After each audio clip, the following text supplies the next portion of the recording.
Konnichiwa and welcome to Suzuka for highlights from the 10th and final round of the 2024 Formula SimRacing World Championship, the Japanese Grand Prix. Here are all the driver changes going into the finale. Polish pro driver Thomas Vack subs in at the second seat at Optimal eSports. Danny van der Neet fills in for Kostas van Vukas at NetRex. And finally, Go Team promote their pro driver, Bulgarian Stoyan Barbakov, in place of Matthias Stare. Jake Dennehan took his third pole position of the season from Super Venturi's Jan Grankvist, but championship leader Owen McGorgy made an electric start from third and rocketed through into the lead in the first corner as Dennehan settled into bodyguard mode. Isaac Gillison was running 11th when he ran wide onto the grass at the exit of turn 2, meaning the Ferrari driver got absolutely swamped by the entire field and dropped to the very back of the pack. On lap 4, Manuel Biancalila found Jarl Tyen using the DRS to overcome the VEM driver into turn 1 for 5th place. Gillison was gearing up for a move on George Salagianis when the ground effect driver's internet dropped out, his 7th retirement of the year. Biancalila continued to drop back as Brylyak picked him off into turn 1.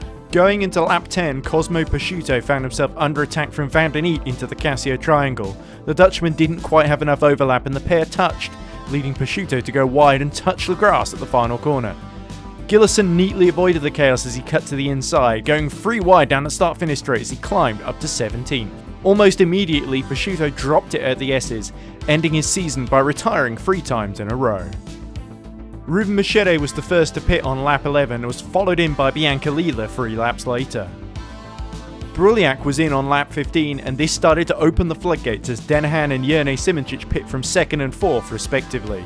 Biancalila had jumped both of them on exit as Simoncic went side by side with his old title rival Brylyak at the first 2 corners, using the shorter line to stay ahead. McGorgy then pit from the lead along with Grankvist, Tyen, Yannick Bock and Michi Hoyer, as meanwhile Dennehan was using DRS and push to pass to go all the way around the outside of Biancalila to reclaim a net 2nd place behind his teammate. The Italian was desperate to reclaim the place and used DRS the following lap to get alongside Dennehan. The Irishman defended the inside line, the VAM remained stuck behind. Machete found himself overwhelmed by Tyen on much fresher tyres. On lap 20, Braxock and Jordan pit from the lead, re-emerging behind Giordano Valeriano. This wouldn't be the case for long, however, as the Italian then straddled the curbs at the Degner corners, seeing him skating off track and into the gravel. Machete decided to opt for another undercut on lap 22. Sander Callas would pit 7 laps later, emerging behind the Optimal driver. On lap 30, Simoncic was tucked right in behind Biancalila as the 4-time champion made a bold dive to the outside at turn 1. Biancalila left enough room and Simoncic completed a spectacular pass to climb onto the podium. 3 laps later and Brylyak moved aside to allow his teammate Grankvist through on fresher tyres as Biancalila made his 2nd pit stop. Unfortunately for VEM, Biancalila found himself stuck behind Callas on his outlap, the Estonian making contact at the hairpin and then defending his position through 200R. Biancalila was becoming frustrated, weaving to try and pass the ground effect through Casio Triangle, but there was nothing the Italian could do as Dennehan, Simoncic and the 2 Super Venturis made their stops ahead of him.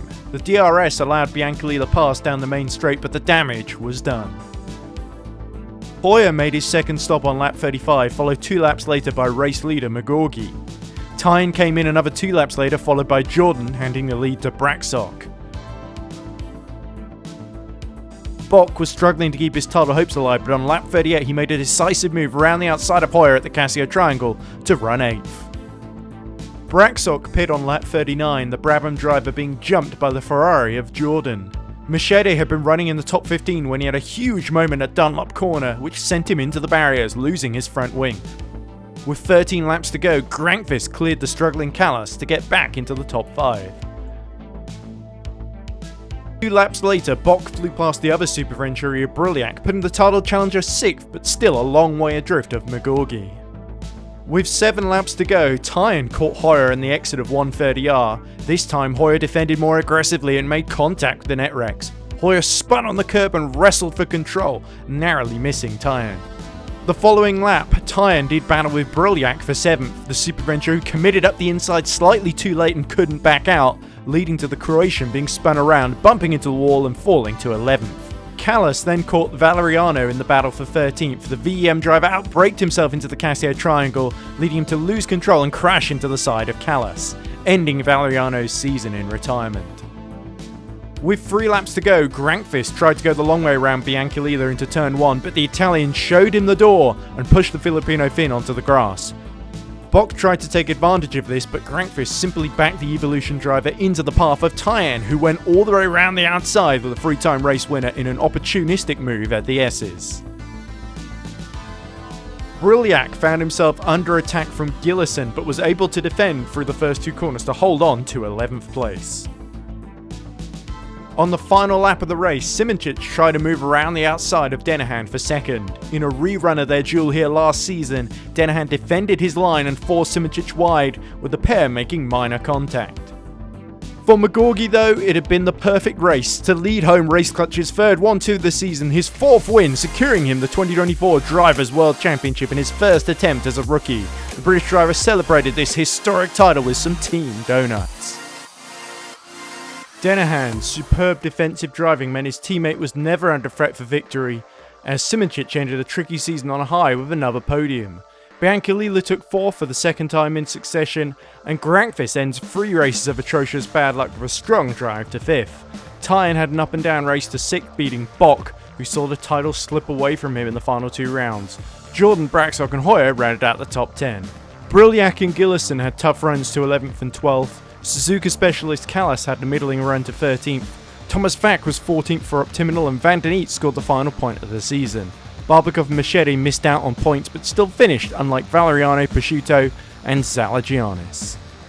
The Drivers' Championship concludes with Owen Magorgi, the first British World Champion since Mohammed Patel in 2017, 21 points clear of his season-long rival Bock. Denahan was another 14 points adrift in 3rd, ruining a shoulder injury that made him miss the Singapore Grand Prix. Simoncic had some bad luck and mistakes this season, but still beat Braxock to 4th by a point, the Hungarian enjoying his best season as well. Bianculila finished 6th despite being banned for a race. Jordan ends his first season without a podium in 7th, ahead of Michi Hoyer. Grankvist ends his best season yet in 9th on 69 points, ahead of the ever-reliable Callas in 10th. Despite only doing 4 rounds, Tyan was a highly impressive 11th, ahead of Matthew Williams, who also did only 4 races. Gillison was just a point behind the Brit after 6 rounds for Ferrari.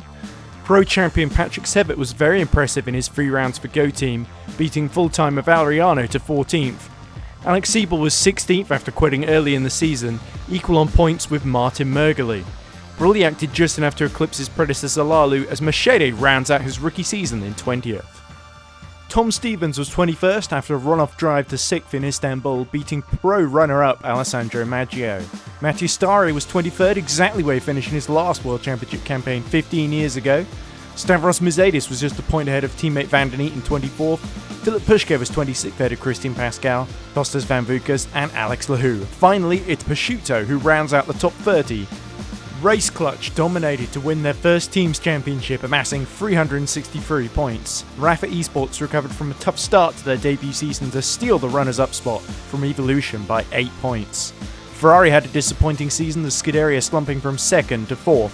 Brabham had a nail-biting end to their best showing yet, beating the new VEM squad by just 3 points. Super Venturi reached triple digits for the first time in 7th, while Netrex completed the late charge from last to 8th. Ground Effect ended another tough campaign, just a single point ahead of promising newcomers Optiminal, as CMT Go Team Racing pick up the wooden spoon after scoring a respectable 45 points. So, the 24th running of the World Championship is in the books, and it's Magorgi who caps off a stellar rookie season on top. The last driver to pull off the feat of rookie champion was Jeroen Kweekel back in 2016. With Simoncic bested by 3 fantastic drivers, can he get back on top and equal Bono House's 5 world titles? We'll find out in 2025, but first there's the FSR Winter Series to look forwards to in September. Thanks to all of our drivers' teams, our commentary and broadcast teams, our admin team, and our once more outgoing president Cameron Rodger for the fantastic show they've all put on in the World Championship Pro and Academy in 2024, which we hope you've enjoyed watching. I've been Edward Hunter, and from me for rFactor in Japan, it's goodbye for now.